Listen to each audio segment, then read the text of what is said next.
outside.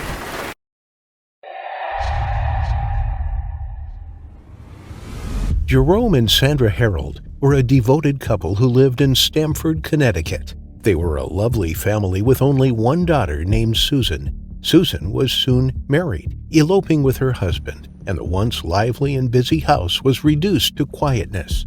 On October 24, 2003, the lonely couple got tired of the boredom and bought a 3-day-old chimp for $50,000. The chimp, whom they named Travis after Sandra's favorite country music star Travis Tritt, lived with the couple at their home. The couple bathed, bottle-fed, dressed, and even brushed Travis's teeth. They loved and adored the chimp, treating him as their own surrogate baby. He had brought a renewed sense of purpose and liveliness into the house, providing something to keep the couple busy following their daughter's departure.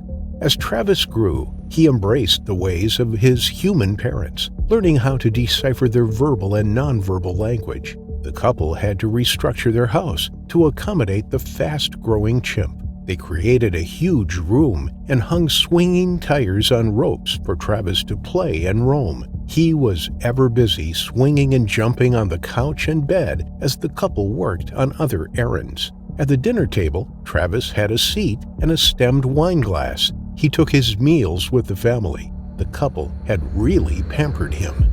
Soon, everyone in Stamford knew him.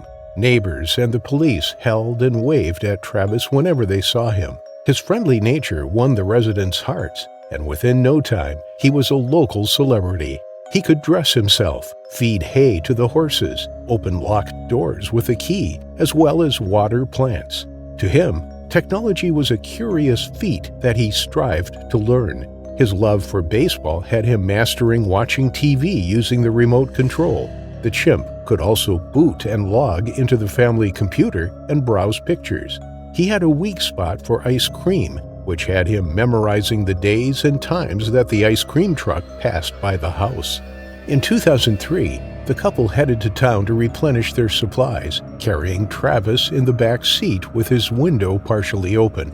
They were stuck in traffic when a person walking past threw an empty soda can into the car, hitting Travis.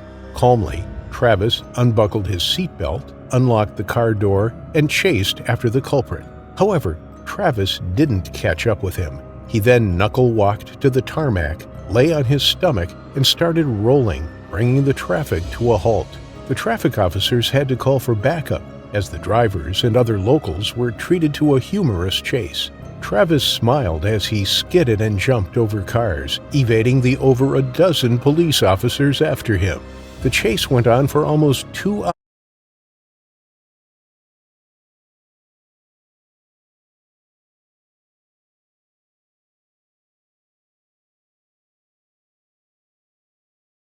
before a tired Travis finally walked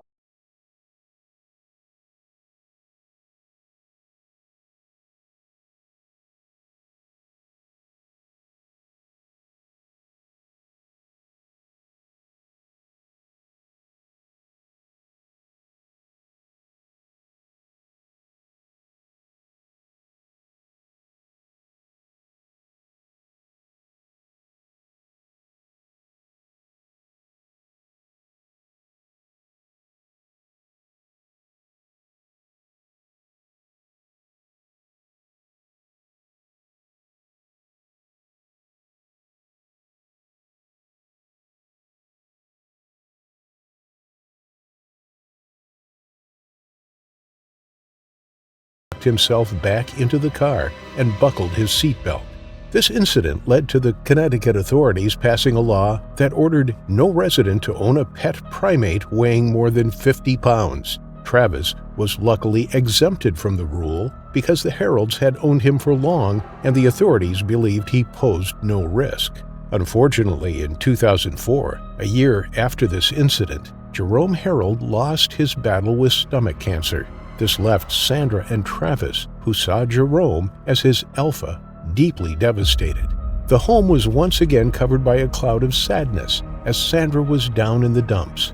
However, that wasn't the only pressing issue, as soon enough, officers from the Stamford Animal Control Department started knocking at her door. The officers were concerned for Sandra's safety, With Travis transitioning into early childhood, he had now amassed enough strength to equal 5 muscular men. He was prone to aggression, especially during his adolescence, which meant he would be hard and harmful for Sandra to control. The animal control officers advised Sandra that keeping the chimp in the coming years was impractical. Having never shown any signs of aggression or violence, Sandra was not worried.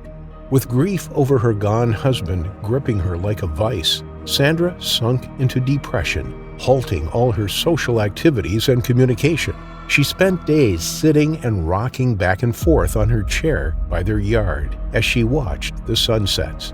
Her unstable and vulnerable condition had profound effects on Travis, who spent his days eating snacks as he watched TV. He never left the house, and with little to no physical activity, Travis found himself ghastly obese at 240 pounds. His once shiny face had turned black, full of wrinkles. His chest had shifted from sturdy to flabby as hair loss took over.